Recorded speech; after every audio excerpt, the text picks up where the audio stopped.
미국의 초대 대통령인 조지 워싱턴은 효심이 지극하기로 유명합니다.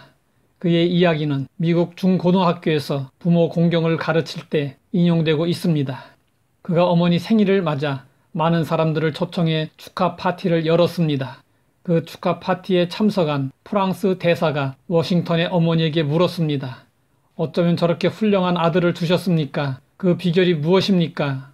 그러자 워싱턴의 어머니는 망설임 없이 대답했습니다. 나는 내 아들이 어려서부터 하나님의 말씀에 순종하고 교회를 떠나지 않도록 가르쳤을 뿐입니다. 하나님은 순종하는 자를 사랑하십니다. 그래서 순종하는 자에게 복 주시기를 기뻐하십니다. 하나님의 복을 받는 비결은 간단합니다. 하나님의 말씀에 순종하면 됩니다. 우리는 순종을 배워야 합니다. 하나님은 순종을 질서 유지의 원리로 삼으셨습니다. 가정에서는 부모에게 순종하고 직장에서는 상사에게 순종해야 합니다.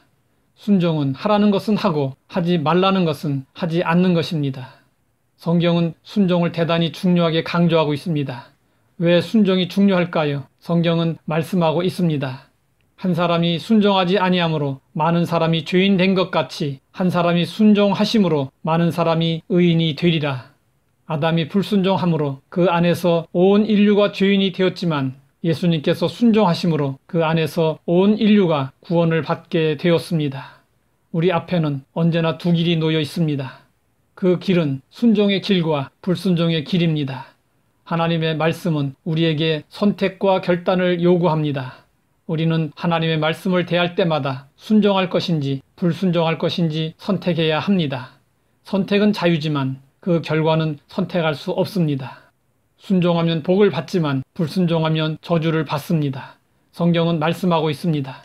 너희가 내 규례와 계명을 준행하면 내가 너희에게 철따라 비를 주리니 땅은 그 산물을 내고 밭의 나무는 열매를 맺으리라.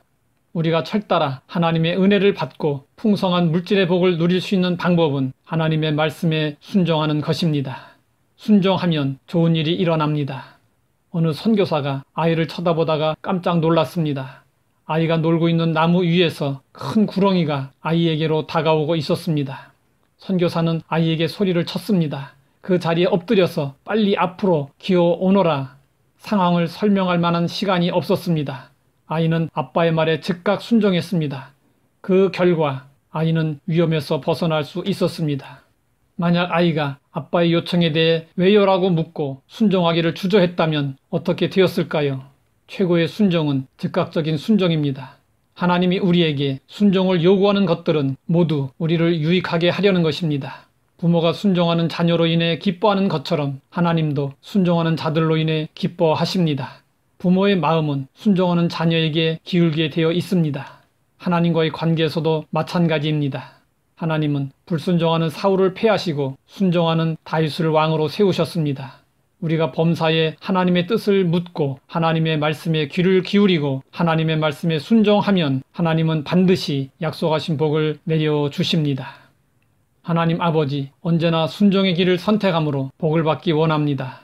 어떤 경우에도 흔들림 없이 하나님의 뜻을 따르기로 단호히 결단하고 오직 순종의 길로만 나아갈 수 있게 하옵소서. 예수님의 이름으로 기도드립니다.